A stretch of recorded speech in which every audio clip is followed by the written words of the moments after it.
Okay, so we were talking about derivatives last time, and actually we're done with that. So we're going to move on to something completely different. The derivatives, of course, are used to tell the difference between a regular language and a non-regular language. All of the machine type things we've talked about so far are just different ways of creating regular languages. That's the DFA, the NFA, and the regular expressions. Today we're going to talk about a new kind of thing, which is capable of making far more languages than just the regulars. So let's talk about a new kind of thing, and it is called grammars. This you may have seen in your computer science classes. I think there's some CS courses that discuss grammar, so I hope you don't mind a little overlap if that is the case. Grammars. This is yet another way to create a language. So this is another way to build a language.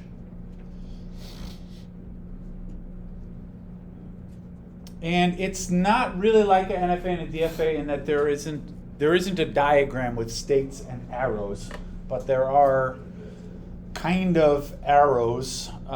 It's maybe a little closer to regular expressions, but it's not that either. Anyway, I will say just straight up, grammars actually can generate non-regular languages. So it's not just the same old stuff again. Grammars can generate non-regulars.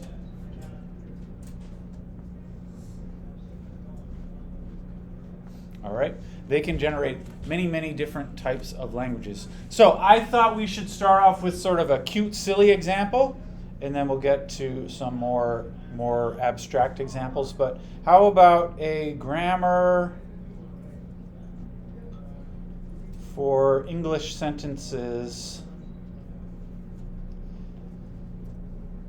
This kind of grammar that we're talking about is very much like what you think the word grammar means. It's some kind of system of things which can exist in certain places inside of a sentence. You know, that's kind of what grammar is. It's like rules for where things are allowed to go in a sentence. And that's very much what this kind of grammar is like. So let's make a grammar for English sentences of a very simple form. You know, English language grammar is kind of complicated, but how about just very simple sentences like, I love mom, or you want candy. This is sort of noun, verb, object. We see mom, all right? The only objects I care about are candy and mom, apparently. This is very simple structure, noun, verb, object, right? That's the grammar of sentences that look like this. And the way that we write this as a grammar, so let me just say the nouns, the N could be I, or you, or we in this example. That's like the subject, if you want to say it that way, grammatically speaking. I, you, and we. Those are first person pronouns. The V is the verb, so in this case is love, want, see, and then the O is mom or candy, right? And they have to go in that particular order, but they can be mixed around in various ways as long as they have that correct format. So how would I write that formally as a grammar? It looks like this. S goes to N, V, O. N goes to I, you, we. So this is that's a vertical bar there, which means or. So the N, it can be I, or it can be you, or it can be we. The V, it can be, sorry, I'm having issues with my pencil today. It can be, what are the verbs? Love, want, see, and then the O could be mom or candy. All right? This is the grammar for sentences of that format.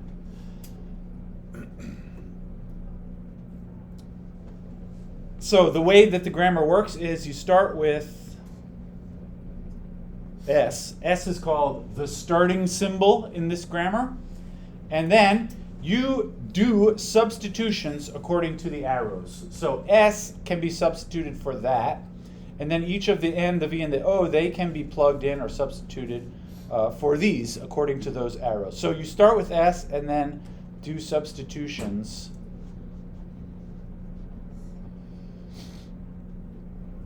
according to the arrows. All right, this is how a grammar works. And any allowable sentence in the grammar can be obtained by some sequence of substitution. So for example, if I want to get that first sentence, I love mom, so that would look like you start with S, and this is the way that we're going to draw, or this is the way we're going to write this. S becomes NVO, and then N becomes I, with then a VO, and then the V becomes love, with the O still, and then the O becomes mom. So there I'm doing one substitution at a time. Once you know what you're doing, you can do several substitutions in each step, but just for the sake of being very clear this first time around. All right, and the technical language here, this is called what I just wrote, this is a derivation of I love mom in the grammar. That's what that is called. You start with S. S is called the starting symbol. You always begin with S, and then you do a bunch of substitutions according to the rules in the grammar. And you end up with something for which you cannot do any more substitutions. Like this thing, there's no more arrows in the grammar that you can follow from here. And so that's just what you end up with. Yeah? Could you switch the sentences up? Like, could you write something like I love candy? Yeah, sure. Because this O can turn into something else. So if I wanted to do another derivation, like these ones that I wrote here, you could derive any of those. And there's even more. You could do, we love candy. That would be similar. S goes to NVO, and then you go we, VO, and then we love O, and then we love candy. So this is how the grammar works. You can derive, there are many different things that you could derive using this particular grammar. All right. If you want to, you could make the grammar a little bit fancier. Let's do a fancier version. How about this grammar? S goes to NVO. So this includes the previous one, but it also allows for something else. It can be a NVO or it could be a NVMO. There's a new thing called M. So N is still going to be I, you, or we. The V is still going to be love or want or see. The O is still going to be mom or candy. But the M, this is the new thing. This is my or the or a. So M, to me, M stands for modifier. That's why I chose that word. Sorry, it looks crazy. So now this means when you build your sentence, it can be like the old ones that we had, which is just noun, verb, object, or it could be noun, verb, and then one of these modifiers followed by the object. So can anybody give me an example of a new kind of sentence you could make with this that wasn't possible before? Yeah? I want my candy. I want my candy. Yeah. The extra word here, my, or I love the mom. I love a mom. I love a mom. Right? These are all true statements. And you can, so that's what this part allows you to do extra things. So now we can make, I see a mom. Not currently a true statement, I don't think. No shade. you are a mom. All right? This is a grammar that's a little bit more complicated. All right, now, this is kind of a cute, silly example. Most of what we're going to be talking about are like A's and B's, right? That's always how it goes in this class. We start with something that looks vaguely realistic in terms of real-world languages, but we quickly sort of degenerate into A's and B's. But actually, this concept of grammars was first invented in order to study real-life languages. There was some idea that maybe real spoken languages, like human languages, could be classified by grammatical rules that can be expressed in this way. So this was invented, just a little FYI, this was invented by this guy. This is kind of a famous guy. I don't know if you've heard of him. Noam Chomsky, who is this business about grammars he came up with, I believe, in the 1960s or 50s. He's still living, but quite old, and he looks very old when you see him. You see him on the news every so often. I think this was in the 60s. He is one of the very early, fathers of sort of computer science in the second half of the 20th century. But also a trained linguist, and he was very interested at this time of his life in mathematical analysis of real-life spoken languages. And there's quite a bit of controversy about, like, is grammar in real languages even a thing? Like, there is such a thing as grammar in the English language, but linguists, I think generally linguists tend to not really believe in linguistic rules per se, because I can speak with what we call proper grammar, or I could not speak with proper grammar, but you would still understand what I'm saying.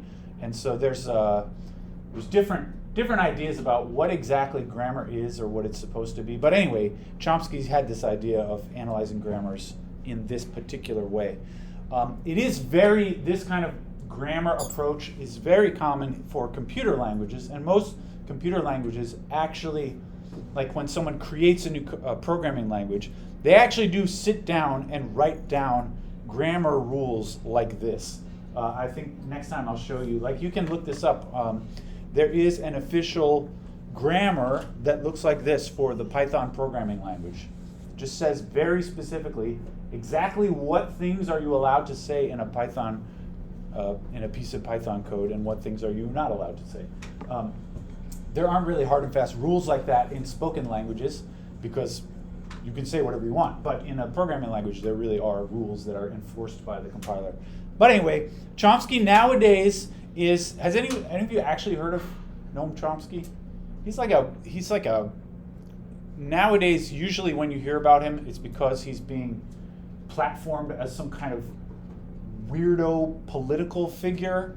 I think he describes himself as an anarchist, and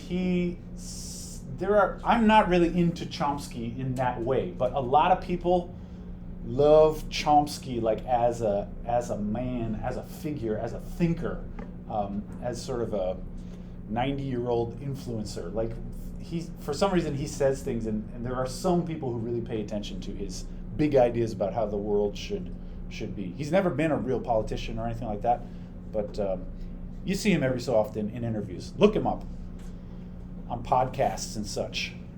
He looks really old. Yeah. There's like some farm in upstate New York that like they claim to have like the world's tallest milk, but they named him Chomsky. Yeah. No. Yeah. He's things are named after him because he has a funny sounding name, I find. And like, yeah, I would say upstate New York hippies are like the prime Noam Chomsky fan audience. Like, that's his people. Yeah. There was a famous chimp named Nim Chimpsky. There was a documentary about Nim Chimpsky. It's a good film. Anyway, so let's talk about.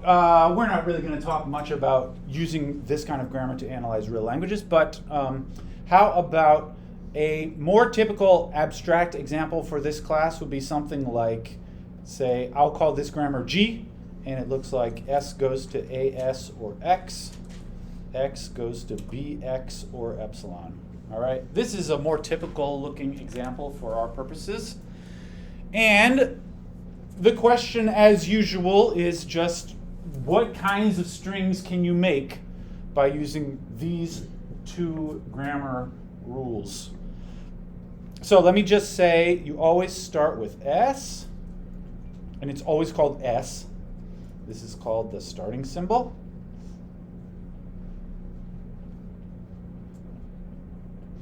And then the arrows, these are called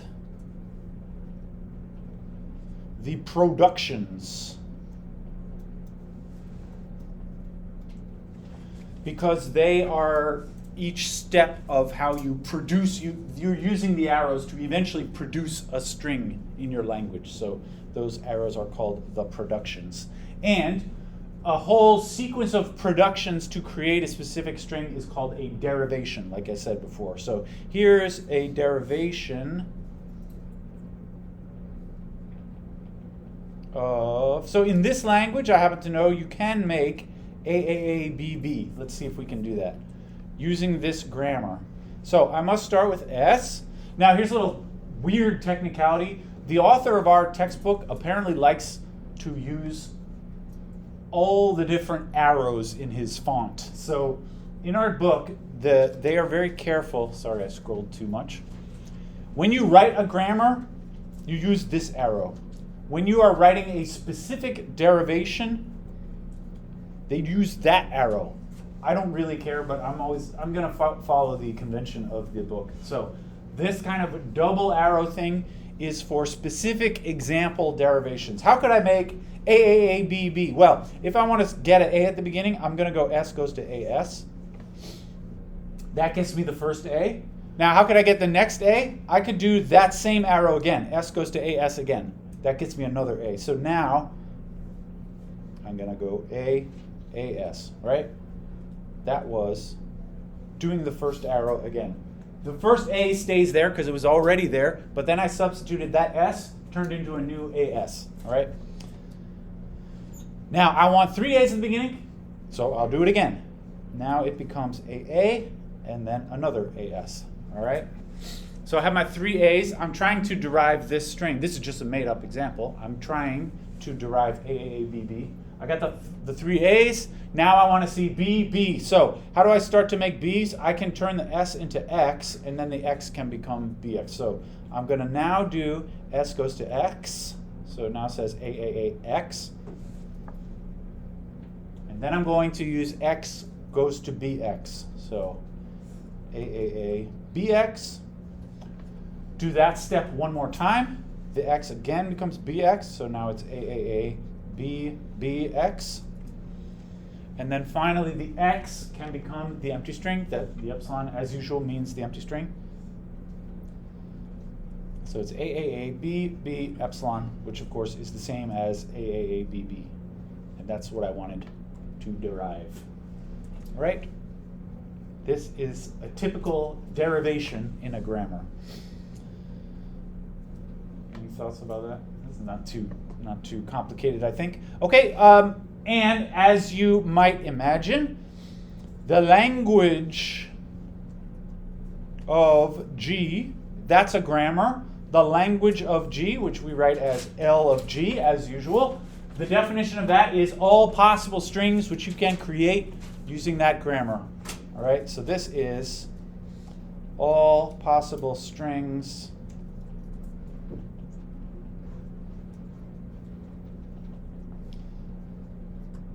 which can be derived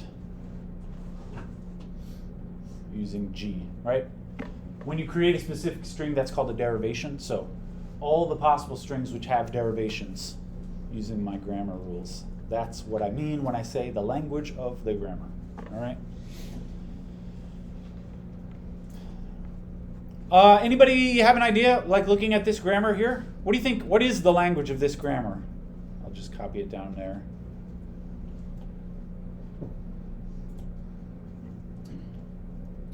perhaps thinking of that derivation that we just did as inspiration. I made 3 A's to begin with and then 2 B's. Any thoughts about, what do you think? Yeah? Any number of A's and then any number of B's. Yeah, she said any number of A's followed by any number of B's. I think that's right. You should wonder, could I make A's and then B's and then go back and make some more A's after the B's? Actually, I don't think that's possible here, because you have to make A's at the beginning by doing this one over and over again. Then at some point you switch over to X and you can make a bunch of B's. But you have no way of getting back to make more A's after that, right? The only thing after making the B's is to end with the empty string. So here, language of G, if you want to be fancy about it, it's A to the N, B to the M, right? All strings which look like some number of A's followed by some number of B's. And is it possible, when I write it this way, you should begin to wonder about, well, maybe N is 0, is that allowed? Could you just make B's and no A's? Actually, that is allowed in this grammar, because you could just immediately go to the X and then make some B's. And in fact, you could make no B's if you want to by doing some A's and then going to X and then immediately going to the empty string. You don't have to do any B's. So it really is this language right here. Another way you could write it is, if you like, as a regular expression, it's A star B star, right? Very nice. So this is a regular language. Because I made a regular expression. It must be a regular language. Okay, how about, I got another example. I'll show the grammar here, and then this one's a little simpler. ASB or epsilon. What kinds of strings can you make with that? Let's say this is a grammar. Maybe I'll just do an example just so we can get a feel for it. If you ask me what kind of strings can I make with this grammar, I might just sort of, as an example, write down a couple of different derivations to get a feel for what kind of things can I do in these examples. Actually, there's really only one thing to do, is this rule here, and then at some point you make epsilon to finish. So I could go S goes to ASB. Maybe I'll do it twice. That's once, and now let's do it again. The S becomes ASB, so now it's going to be A, ASB, B, right? I just did it twice. Let's do it once more, just for fun. A, ASB, B, B. And then now I'll do the other one. S goes to the empty string. A, empty string, B, B, B. This is A, B, B, B. So A, B, B, B is part of this language. What else? Any ideas? There weren't a lot of choices that I did there. You can just do that first rule some number of times and then you stop by doing the epsilon. What kind of strings can I make then? You could say the format of such strings, yeah? It has to have the same amount of A's and B's. The same number of A's and B's, and they have to be in this particular order, A's and then B's, right? So I would write this as it's actually like this, right? Only the A's and the B's have to be the same amount. So it's A to the N, B to the N, right? Anyone? This is one of my favorite example languages. This is a non-regular language, right? This was the first example that we ever talked about of a non-regular language. You can't make a NFA, DFA, or whatever for that, but you can make a grammar, and it's not even crazy, right? It's just that. So this is non-regular. All right? Tell your friends when they ask you. You can say, yeah, we talked about grammars. And they'd be like, whoa. Can you get a non-regular language? Yes, you can. And it's not even very hard. All right? Great. How about a little fancier? Grammars actually can get very, very fancy and quite complicated to analyze. These ones that I've said so far have been very simple examples. If you give me a really complicated grammar, I will have a very hard time figuring out what precisely the language is, just because grammars are allowed to be kind of weird. Here's something weirder. I don't know if you were wondering, this is something we need to discuss in a moment. What exactly are you allowed to write in the grammar? You're allowed to write arrows. You're allowed to write those vertical bars. And the things that you put elsewhere can be any combination of A's and B's, but also S's and X's and whatever else you want, any kind of variables that you like. And one thing that you are also allowed to do is something like this. The thing on the left of the arrow doesn't even have to be just a single letter. It can be a more complicated string. So the thing on the left of the arrow is allowed to be more complicated stuff. So this rule here basically means whenever you want to, you can move an A through a S. Like if you see an A to the left of an S, you can change that and substitute an A on the right of a S. So it means sort of, it makes the A and the S commutative or something, if you want to say it in fancy terms like that. All right. So in this case now, we can make something like AB. How would I do that? I would go S, you got to start with S, right? S goes to ASB. And then I do the weird second one. AS becomes SA. So this can turn into SAB. All right, that was the second rule. I change AS into SA. And then this S, now I can do the first rule again. ASB, AB, and then I can make S the empty string. AB, AB, right? So this derivation was not possible in the previous grammar, but now that I added this weird second step, that derivation becomes possible. What is the language of this grammar? Actually, this is very difficult to describe in specific terms, the language of this grammar. The strings that you get at the end, they have to all have the same amount of A's and B's, because in this grammar you'll notice that there's no way to make a B without at the same time making an A, right? Whenever you create a B, it simultaneously creates an A, and also vice versa. When you create a new A, you are simultaneously creating a new B. So that means at all times, in the string that you get at the end, it has the same number of A's and B's. But actually, you can't get any string of that form by this. For example, this string, I believe the strings you get can never end in A. I think they'll always have a B at the end because you can move some of the A's to the right a little bit, but you can't move an A past a B. So it can't have a B at the end. There are other weird restrictions. So I will say, in this case, L of G is hard to describe. I don't think actually there's a good, cute way in terms of like A to the NB then or something like that. Do you have a cute way to describe it? No, it's just Okay. like you said you can move the A to the S. Why can't you move the B? Because that's not a rule in the grammar here. So that you can move the A through the S because there's a rule like that. Now if you wanted to move a B through the S, you could also write a rule that says BS goes to SB, but I didn't say that, so that's not allowed in this grammar. You can only move an A. If you could also move a B, then maybe, I'm not sure actually. You would want to move the B's to the left rather than to the right because they end up on the right automatically. It's complicated, that's all I'm saying. All right? So a little bit more terminology here. There is, you will notice in this like in this grammar, for instance, there's kind of a difference, an important difference between A and B, which are letters, and S, which is also a letter.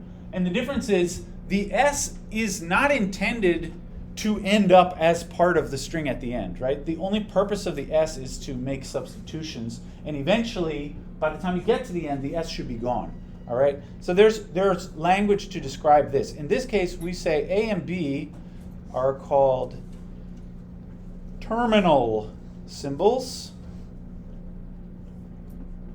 That is to say, they end up as letters in the string that we're deriving.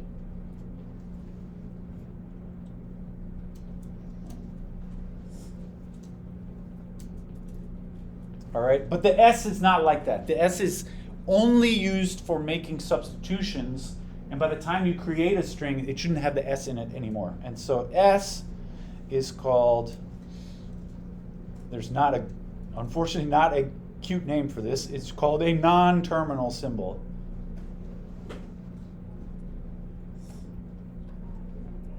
All right, and what that means, so these we are typically going to write with uppercase letters. So usually in the examples we do, lowercase letters will be terminals, and the uppercase letters will be the non-terminals. S is a non-terminal symbol, which means that eventually we do substitutions to remove all of the non-terminals. Substitutions.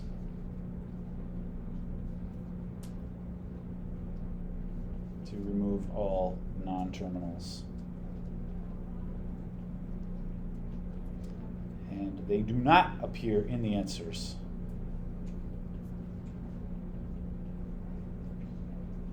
I'll say they do not appear in the final string, right? In fact, if this was like using this as an example in the previous context, we would say in this case, the alphabet of the language we're talking about, the alphabet is just A's and B's. S isn't even really part of the alphabet at all. It's not meant to appear in the language. It's just a thing which we have in order to do substitutions, and it eventually is supposed to go away. All right? Those are the non-terminal symbols. All right? Maybe I'll just say, we're going to do a bunch more examples here, but this is something that we sort of made a big deal out of when talking about NFAs and DFAs. We're not going to make such a big deal out of grammars just because it's a lot simpler, but can we say, formally speaking, a formal description of the grammar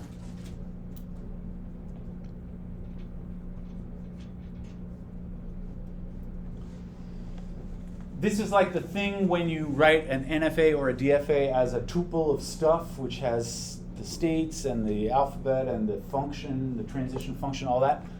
There's a similar point of view for grammars. It's actually a lot simpler to write down a formal description of a grammar because a grammar is already fairly formalistic. But anyway, here's the official definition of what a grammar really is.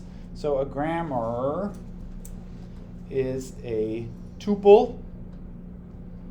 G equals, you just have to think about what are all of the ingredients which go into one of these grammars. There's not a whole lot of ingredients. It's basically what are the various letters that we're allowed to use. There's the terminals and also the non-terminals. And then what are the arrows? And that's pretty much it. So G is, as a tuple, we're going to write this way. V, sigma, S, and P. Where V is the non-terminal alphabet.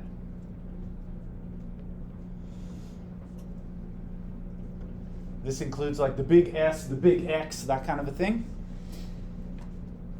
And it must be finite, of course. Well, not of course, but that is true for grammars. These alphabets that we're talking about have to be finite. Sigma, as usual, is the alphabet of the language, so this is called the terminal alphabet. In most of our examples, this will be like A's and B's, and also must be finite. S is a particular non-terminal, and it is the starting symbol. So S is an element of V, and this is the starting symbol, which we are basically always going to call S, although if you want to be quirky, you can call it something else, but we are essentially always calling it S. And then P is a finite set of productions. And what is a production allowed to look like? So actually this is important. You might feel like this is just a bunch of meaningless formalism for no reason, but I still haven't really told you what precisely are you allowed to put inside those arrows or whatever. And here's where I'm going to say very specifically. P is a finite set of productions, and what is each production allowed to look like? Each one of the form X goes to Y, where X and Y are any strings on the alphabet V union sigma. So that means these, when you see that arrow, the things on either side of the arrow, they are allowed to be any string which is made up of any combination of terminals or non-terminals. That's why I put that. V union sigma, means the terminal alphabet together with the non-terminal alphabet. All right, the X and the Y can be any strings like that. And there's one technical restriction. X is not allowed to be the empty string. So in a grammar, you're not allowed to have the empty string suddenly become something. You can't make sort of something out of nothing. You can only make something out of something else. All right. You can have the Y is allowed to be the empty string. You are allowed to have something become the empty string. That is usually necessary in order for you to stop the derivation. But you're not allowed to have the empty string become something else. All right. That's the technical definition. So, for example, this is something that is always easy to do. If I have a grammar written in the traditional way, can you write the formal description of this grammar? Formally, can we write this grammar formally? It is a four-tuple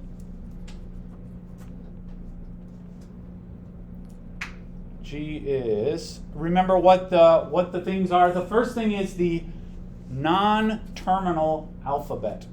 That would be S and X. Those are the non-terminals in this one. And the next one is, what comes next is sigma. That is the terminal alphabet, which in this case is A and B.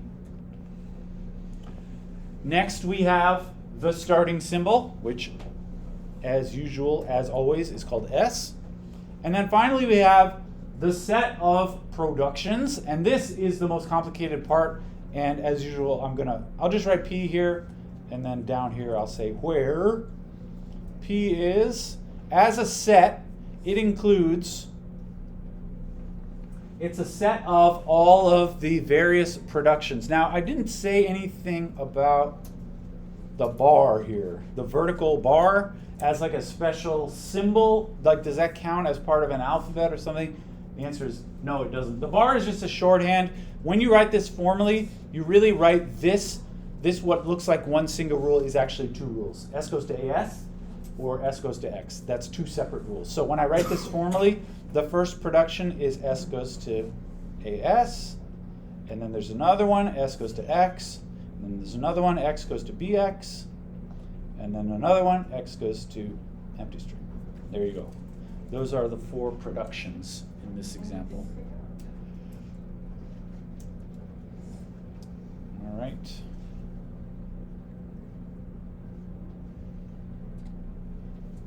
These are the productions.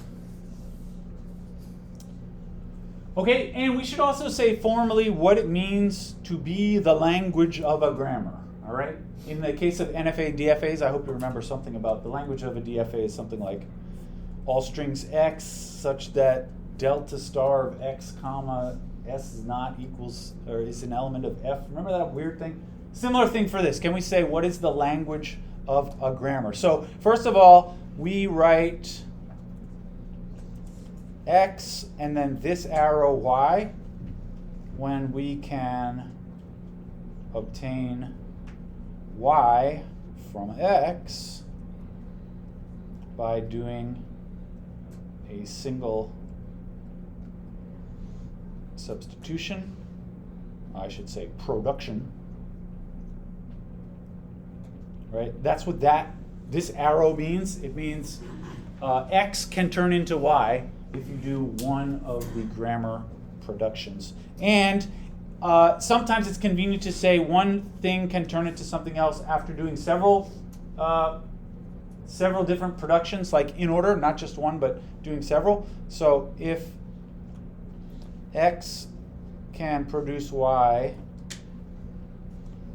after several steps,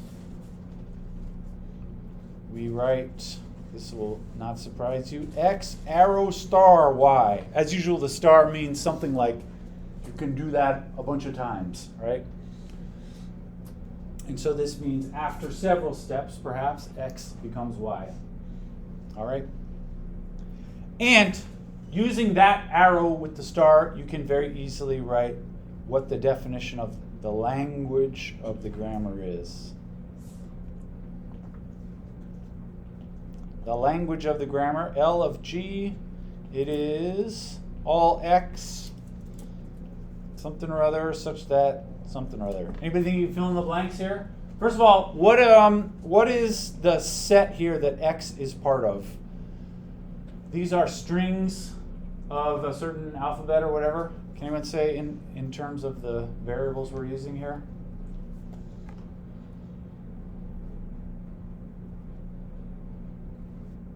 You got an idea? Is it A and B? Yeah, I mean, in the examples we've had, it's A and B. I would like to use, say, some of this language.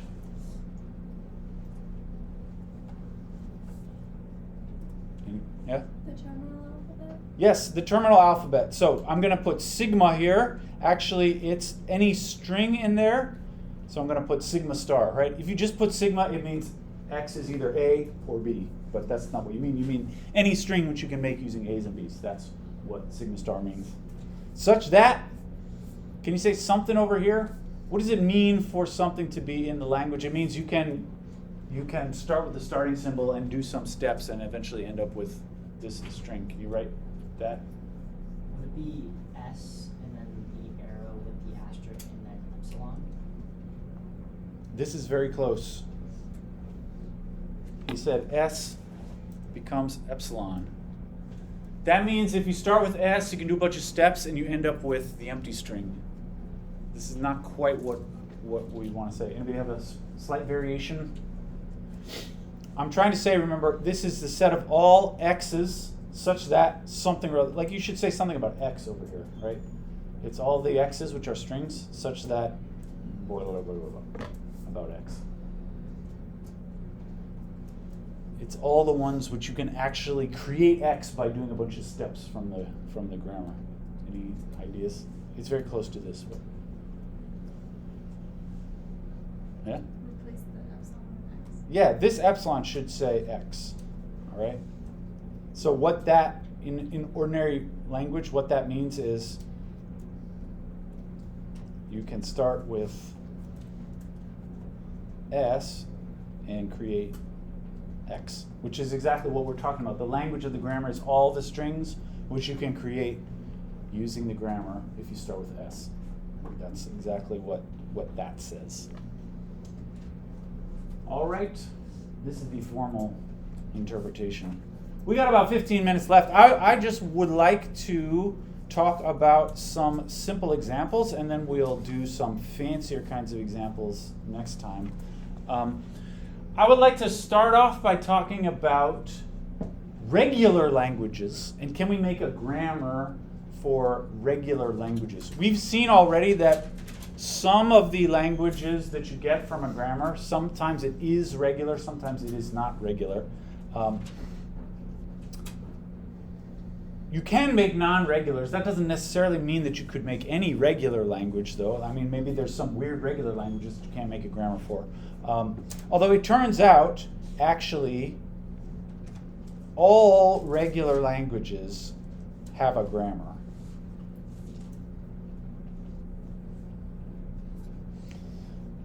All regular languages can be made by grammars. And actually, there is a fairly easy way just to kind of like convert from an NFA to a grammar.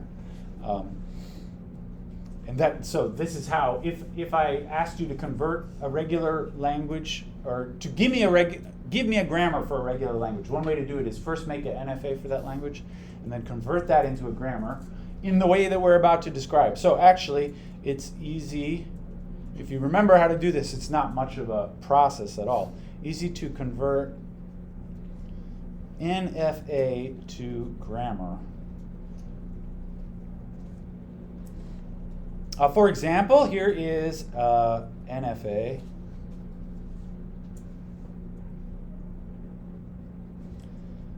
This is easy to do sort of no matter what. It can have weird loops in it, or it can have epsilons in it. Doesn't really matter. Let's say that. So the way to do this conversion is, first of all, each state becomes a non-terminal.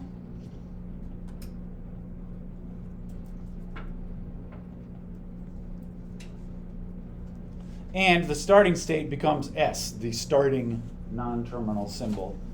The start state becomes S. And then each arrow, you can actually translate directly each arrow into a picture on, or into a production in the grammar. So an arrow, which is called a transition in the setting of NFAs, an arrow that looks something like X, C, Y, something like that, becomes X goes to C, Y. It turns out, if you just translate the diagram directly like this, everything works out great. So let's see if we can do that. I'm going to copy this so I can scroll down a little. So the grammar here has a grammar. I see S with an A arrow to T. That I'd write like S goes to AT in the grammar. I see T with a B to R. That I write like T goes to BR. I also see a looped edge on T. Anyone want to suggest what should that look like in the grammar? I didn't really say that here, but it works the same way.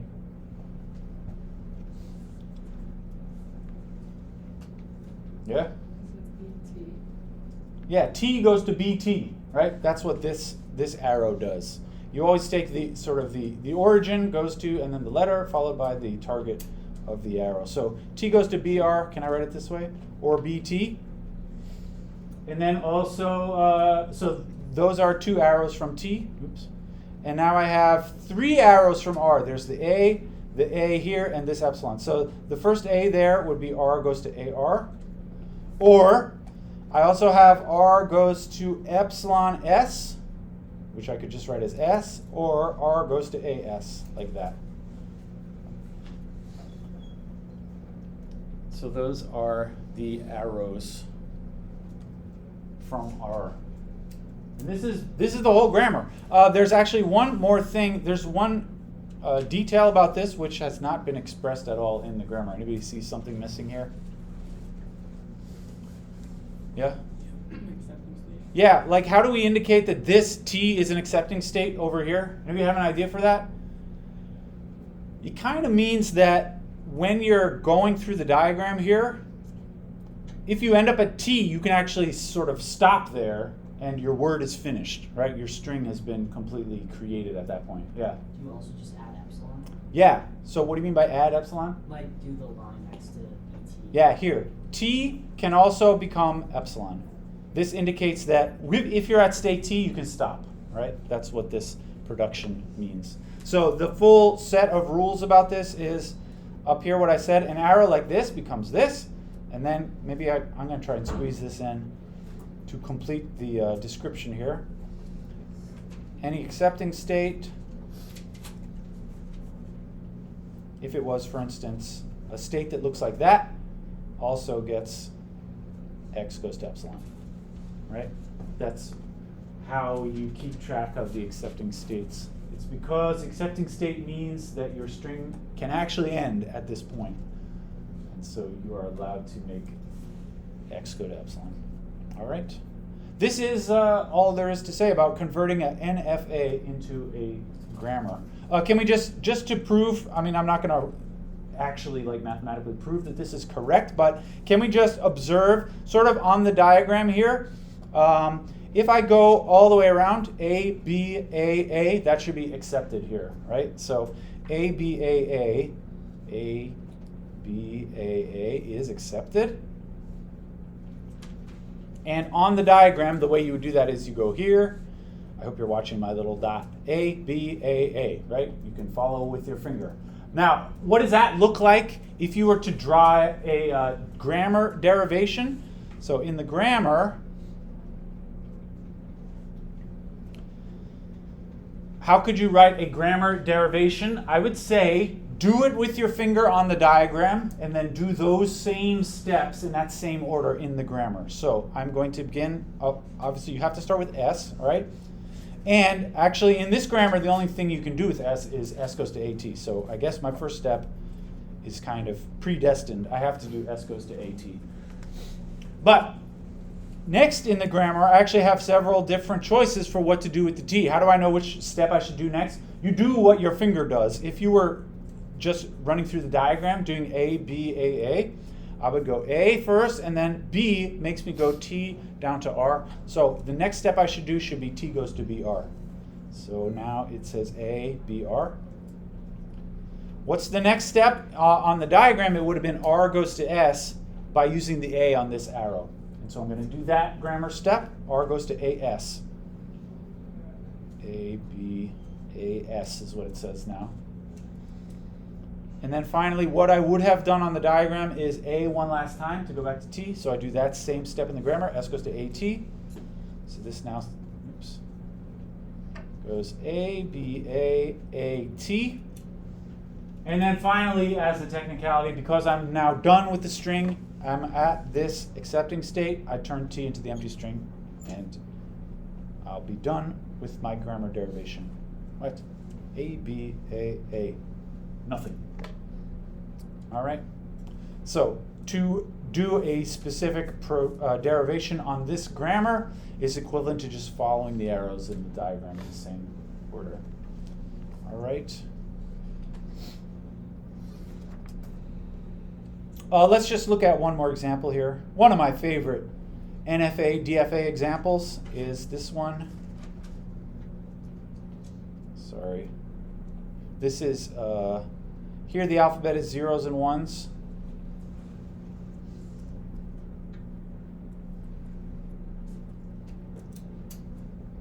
Remember this, this is my favorite DFA example. This is the DFA which can generate any binary number that's divisible by 3 is I need an accepting state is the first one, right?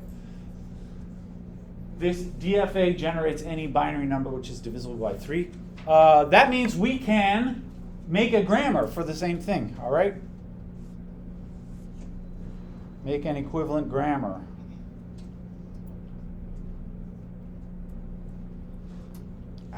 Look at that line. Make an equivalent grammar. This is like a very easy homework question or something. As long as you know what to do, this is quite easy. First of all, you should give names to the states because those states become the non-terminals. I'll call them S, T, R, let's say. You can call them whatever you want. And then we just do what your daddy told you. S becomes, so you just look at each outgoing arrow from S and turn it into a grammar derivation or a grammar production. S, this 0 arrow back to S becomes S goes to 0S. Or I could do the T arrow, S goes over to T with a 1. So this is like that. 0S or 1T. And S is an accepting state, which means it also gets a or epsilon. Right? The other arrows, so for the T can go over to R with a 0, so T goes to 0R.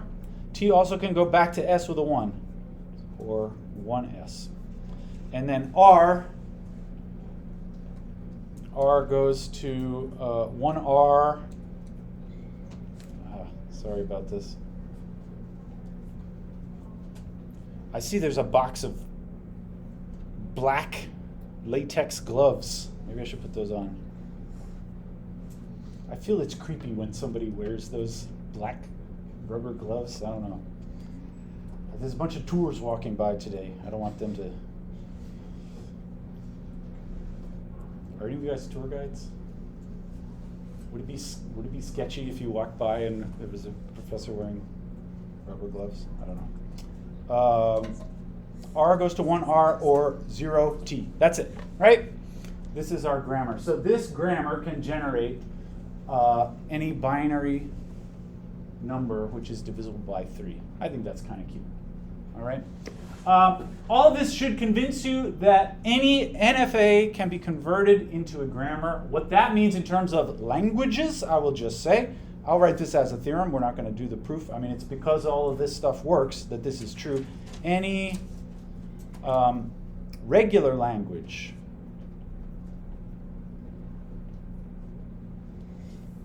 can be generated by a grammar.